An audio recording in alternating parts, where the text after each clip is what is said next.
AEW versus NXT. Has the WWE said no to CM Punk?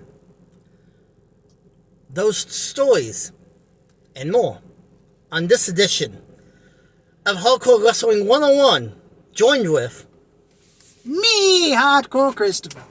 Now, what are you drinking? Well, I know where you got that as. Shout out to you, JD from New York. I am drinking Dr. Pepper. And I am drinking nothing. Yeah, you finished your water. So, a lot of people are making a big deal out of it, but I'm not. Because AEW got no real beat by NXT, but NXT had to bring in the big boys to do it. Are you not going to drive while doing this? Oh, yeah, I'm going to drive. NXT brought in Cena. Okay. Not a big deal. Cody. He had a point of being there. And he did make the announcement. Okay, I can get. They put Oscar in the match. Okay. And Taker. But then they bring in Undertaker. Of all people, who has not been on a WWE program, mind you, since the Hall of Fame. A couple years ago now? Uh-huh. Can anyone say desperate? Or can we say pity?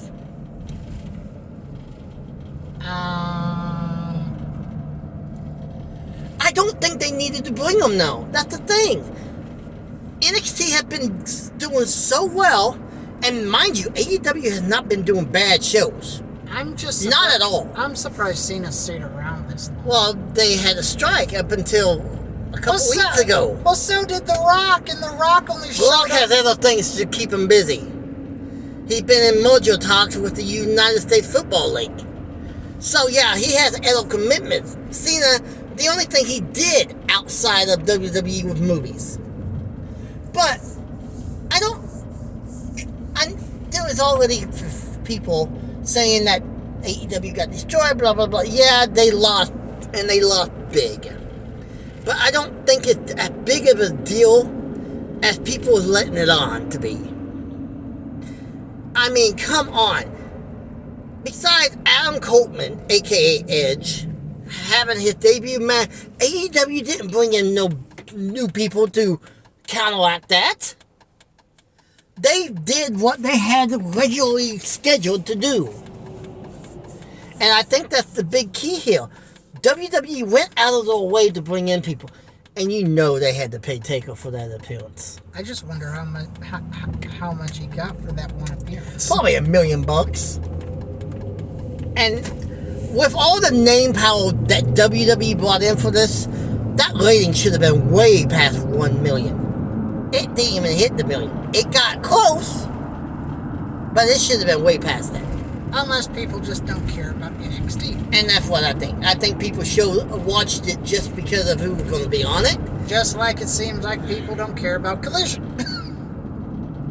You know, considering that they went nose to nose with No Mercy, I expected the rating to be maybe in the 2s. They was able to pull a 3. They were actually just a little under what they pulled the week before. Uh-huh. So that tells me that No Mercy didn't take that many people away from Collision. Just Collision had the bad time spot. And that's not AEW. 20 years ago, it worked for Saturday night. Well, that's not AEW's fault either. It might be. Maybe they had to move to Tuesday because of hockey. Well, that's tonight. I'm talking about Collision. Collision might have been... But it doesn't work in this day and age. No. It might have been a Tony's ideal to try to put it back. Back where it was. Let's see. It ended in 98. Saturday night. Early 99 maybe. Uh-huh. It doesn't work on that time spot no more. People like being out on Saturday nights. You have college football during a certain time of the year. It just doesn't work. But that being said, let's move on. Has WWE said no to CM Punk? According to Sean of Fightful Select, there is no talk currently happening with WWE and CM Punk. But you said before we even recorded, you think that's just... I don't think they can talk to CM Punk until that 60 days is up. Punk did say for the next 60 days, and I don't understand why my do not disturb is off, but we can fix that later. Punk said he had a lot of free time for the next 60 days, which tells me he probably had a no-compete for 60 days, which by law means WWE did not reach out to him for 60 days. But Punk got fired with just cause. But they can still put a restriction on him because they fired him. And like a WWE no compete for 90 days. Oh, so it's kind of like when Rick told Vince, I'm going to go... And they put a ridiculous 1 year on him. And they slapped him with a 1 year no compete. If I were Tony, I would have slapped him with when your contract was due to expire. But here's what I got to say. I would love Punk to come back. Actually, no, that's a lie. I don't want Punk to come back. I think about maybe a couple of years ago, yes.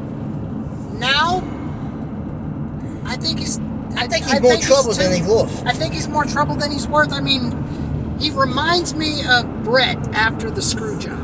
Pretty much. I mean, if we could get CM Punk without the backstage drama he loves to have, it'd be great. But the way he is right now, I don't think it'd be worth it. WWE has confirmed War Games at Survivor Series. Really? I am wondering if this is going to be a super-sized War Games.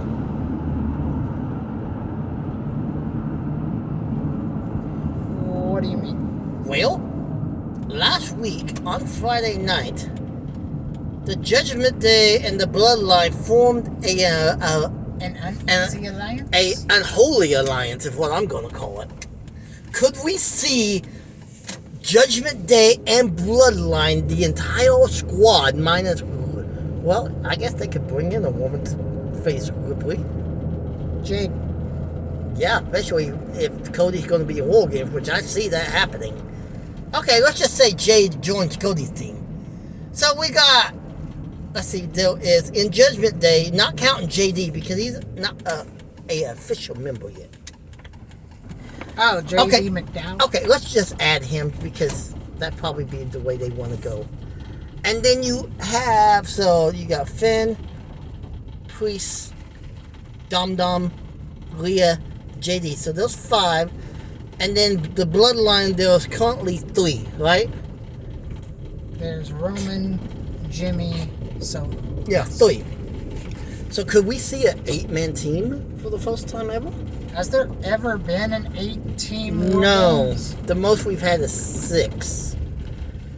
But... That's not even counting WCW? That's counting WCW as well.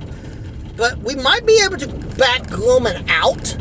Especially if they're going to start doing the title for title non-championship matches again. Uh-huh. We could have Roman versus Seth. But at first I thought it was going to be Judgment Day versus Cody and his boys. Whoever that may have been at the time. But after this alliance, I'm not so sure. Remember, alliances are forged, but alliances can also be broken. Yeah, well, they usually last longer than a month. Well, in October. Survivor Series is November. Not always. Remember when Del Rio and Miz and Punk had their triple, I think it was their triple threat? Yeah, at one point I thought maybe we would have Cody and then Sami Zayn and Kevin, and then main event Jay and so basically them four going in against full members and a one night only member of the bloodline, whoever that may have been. But now I'm not so sure what we're gonna do. Well, wait. They could always bring the Rock's daughter up from NXT. They've teased it last night. Paul was talking to her. Really? Yeah. So, anything you want to yak about real quick before we... No. Well, with that being said, I'm trying to think. Of course, NWA crowned a new TV champion, but big men. Uh-huh. I think that's all I got. With that being said, He's Hardcore Wrestling 101. I'm Hardcore Christopher. Keep it hardcore, everyone. ciao, ciao.